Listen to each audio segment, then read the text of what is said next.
السلام علیکم ورحمۃ اللہ وبرکاتہ۔ ربی شرح لی صدری ویسر لی امری واحلل عقدۃ من لسانی یفقہوا قولی۔ یا ربی زدنی علما یا ربی زدنی علما یا ربی زدنی علما۔ بسم اللہ الرحمن الرحیم۔ فبأی آلاء ربکما تکذبان۔ حضرت انس رضی اللہ عنہ سے روایت ہے کہ نبی کریم رؤوف الرحیم صلی اللہ علیہ وآلہ وسلم نے ارشاد فرمایا کہ یہ منافق کی نماز ہے کہ وہ بیٹھا سورج کے ڈوبنے کا انتظار کرتا رہتا ہے یہاں تک کہ جب اس میں زردی آ جاتی ہے اور مشرکین کی سورج پوجا کرنے کا وقت آ جاتا ہے تب یہ اٹھتا ہے اور جلدی جلدی میں 4 رکعتیں مار لیتا ہے، ایسے جیسے کہ مرغی زمین پر چونچ مارتی ہے اور پھر اٹھا لیتی ہے۔ یہ شخص اللہ تعالیٰ کو اپنی نماز میں ذرا بھی یاد نہیں کرتا۔ بروایت مسلم شریف۔ اس حدیث کے ذریعے مومن اور منافق کی نماز کا فرق واضح کیا گیا ہے۔ منافق اپنی نماز وقت پر نہیں پڑھتا اور رکوع و سجود ٹھیک سے نہیں کرتا اور اس کا دل اللہ رب العزت کے حضور متوجہ نہیں ہوتا۔ ویسے تو ہر نماز اہم ہے لیکن فجر و عصر کی اہمیت اور فضیلت زیادہ ہے۔ عصر کا وقت غفلت کا ہوتا ہے، بالمعلوم لوگ اپنے کاروبار میں لگے ہوتے ہیں اور چاہتے ہیں کہ رات آنے سے پہلے خرید و فروخت کر لیں اور اپنے پھیلے ہوئے کاموں کو سمیٹ لیں۔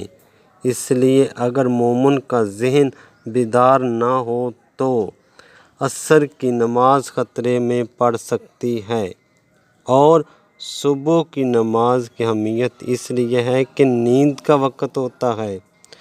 سب کو معلوم ہے کہ رات کے آخری حصے میں نیند بڑی گہری اور میٹھی آتی ہے۔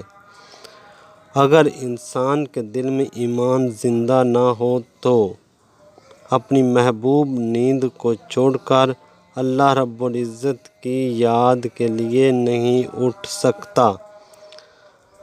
حضور نبی کریم رؤوف الرحیم صلی اللہ علیہ وآلہ وسلم نے ارشاد فرمایا، رات اور دن کے وقت فرشتے جو زمین کے انتظار میں مامور ہیں وہ اپنی ڈیوٹی بدلتے رہتے ہیں اور فجر و عصر کی نماز میں اکٹھا ہوتے ہیں۔ پھر جو فرشتے تمہارے اندر رات گزارتے ہیں وہ اپنے رب کے حضور جاتے ہیں تو وہ ان سے پوچھتا ہے کہ تم نے میرے بندوں کو کس حال میں چھوڑا؟ وہ عرض کرتے ہیں کہ جب ہم ان کے پاس پہنچے تھے تو انہیں نماز پڑھتے ہوئے پایا، اور جب ہم نے انہیں چھوڑا ہے تو نماز پڑھتے ہوئے چھوڑا ہے۔ یہ حدیث شریف نماز فجر و عصر کی اہمیت کو خوب واضح کرتی ہے۔ فجر کی نماز میں رات کے وقت ڈیوٹی دینے والے فرشتے شرکت کرتے ہیں، اور وہ فرشتے بھی جنہیں دن میں اپنا کام کرنا ہوتا ہے۔ اس طرح عصر کی نماز میں بھی فرشتے مومنین کے ساتھ جماعت میں شریک ہوتے ہیں۔ مومنین کی اس سے بڑی خوش نصیبی اور کیا ہوگی کہ انہیں فرشتوں کے ساتھ نصیب ہوا اور ان کی نمازوں کی گواہی دیں گے۔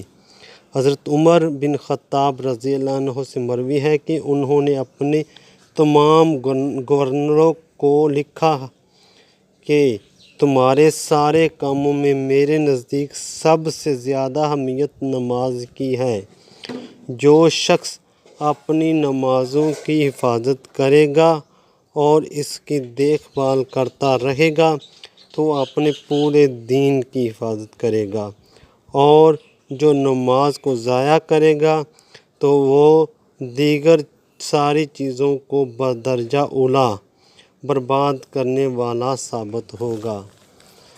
اللہ پاک اپنی نمازوں کی حفاظت کی توفیق عطا فرمائے۔ وما علینا الا البلاغ المبین۔